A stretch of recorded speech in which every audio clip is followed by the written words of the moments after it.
കുടിക്കുകയൊക്കെ ചെയ്യുന്നതാണ്. ഞാൻ ഇവിടെ ഗവൺമെന്റ് വെക്കുന്ന മദ്യമാണ് ഞാൻ വാങ്ങിക്കുടിക്കുന്നതും പുകവലിക്കുന്നതൊക്കെ. അപ്പൊ പിന്നെ ഇത് ഞാൻ അതുകൊണ്ടൊരു മോശപ്പെട്ട മനുഷ്യനാണോ എന്ന് എനിക്കറിയാൻ പാടില്ല. ആ സാധനം ഞാൻ കള്ളുകുടിക്കുകയും വലിക്കുകയൊക്കെ ചെയ്യുന്ന എന്നെ കാണുന്ന കൊച്ചുമക്കളൊക്കെ ഇൻഫ്ലുവൻസ്ഡ് ആവുന്നുണ്ട്.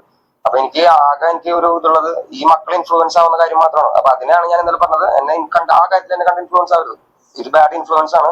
എന്നെ കണ്ട് ഇതാരും പഠിക്കരുത്. ഞാൻ പരമാവധി ശ്രമിക്കും എന്നെ തിരുത്താൻ. കള്ളുകുടിയും പുകവലിയൊക്കെ നിർത്താൻ ഞാൻ ശ്രമിക്കട്ടെ. സുഹൃത്തുക്കളെ, ഏറ്റവും വ്യക്തമായ രീതിയിലാണ് ബേഡ സംസാരിച്ചുകൊണ്ടിരിക്കുന്നത്. ഒപ്പം ചോദിച്ചത്, ഞാൻ കള്ളുകുടിക്കുന്ന ആളാണ്, ഞാൻ പുകവലിക്കുന്ന ആളാണ്, അതുകൊണ്ട് ഞാനൊരു മോശപ്പെട്ട വ്യക്തിയാണെന്ന് തീരുമാനിക്കേണ്ടത് നിങ്ങളാണ്. ആണോ? കള്ളുകുടിക്കുന്ന ആളുകളെല്ലാം മോശപ്പെട്ട വ്യക്തികളാണോ? പുകവലിക്കുന്ന ആളുകളെല്ലാം മോശപ്പെട്ട വ്യക്തികളാണോ? മോഹൻലാൽ കള്ളുകുടിക്കും, നമുക്കറിയുന്ന കാര്യമാണ്. അദ്ദേഹം സംഭവിച്ച കാര്യം കൂടിയാണ്. അദ്ദേഹത്തെ മോശപ്പെട്ട വ്യക്തിയായിട്ട് ആരെങ്കിലും കണ്ടിട്ടുണ്ടോ? എന്നാൽ ഇദ്ദേഹത്തെ കണ്ടിട്ടുണ്ട്. ഇദ്ദേഹത്തിന്റെ അറസ്റ്റിനോട് ഒരൊറ്റ തുടക്കത്തോട് കൂടിയിട്ട് ഏഷ്യാനെറ്റ് എന്ന് പറയുന്ന ചാനൽ വന്നത് വിയർപ്പ് തുന്നിയിട്ട കുപ്പായം എന്നതിന് പകരം കഞ്ചാവ് തുന്നിയിട്ട കുപ്പായം എന്നുള്ളതാണ്. അതിന്റെ പേരാണ് ഇദ്ദേഹത്തെ എത്ര പെട്ടെന്നാണ് ഒരു ചാനൽ അങ്ങോട്ട് മോശക്കാരനാക്കി മാറ്റിയത്.